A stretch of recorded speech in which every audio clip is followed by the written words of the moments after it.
মুন্সিগঞ্জের গজারিয়ায় ফুলদি নদীর উপর বহুল প্রতীক্ষিত সেতু নির্মাণের সম্ভাব্য স্থান সরেজমিনে পরিদর্শন করেছেন সড়ক পরিবহন ও মহাসড়ক বিভাগ এবং রেলপথ মন্ত্রণালয়ের প্রতিমন্ত্রী হাবিবুর রশিদ হাবিব এমপি।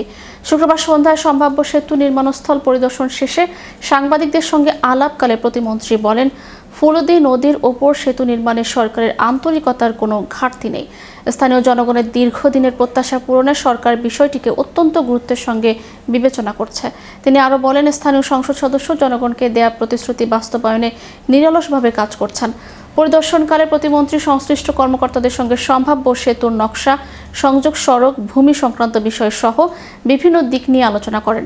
এ বিষয়ে উপস্থিত ছিলেন মুন্সিগঞ্জ ৩ আসনের সংসদ সদস্য কামরুজ্জামান রতন, সড়ক পরিবহন ও মহাসড়ক বিভাগের সচিব ডক্টর মোহাম্মদ জিয়াউল হক, সড়ক ও জনপথ অধিদপ্তরের প্রধান প্রকৌশলী সৈয়দ মইনুল হাসান, বিআরটিএর চেয়ারম্যান মোহাম্মদ হাবিবুর রহমান, জেলা প্রশাসক Syeda Nurmahal Ashrafi, police super Mohammad Menhajul Alam PPM, উপজেলা নির্বাহী কর্মকর্তা মাহমুদুল হাসান, সহকারী কমিশনার ভূমি ডক্টর হামিদা মোস্তফা সহ প্রশাসনের ঊর্ধ্বতন কর্মকর্তা, রাজনৈতিক ব্যক্তিবর্গ ও গণমাধ্যম কর্মীরা।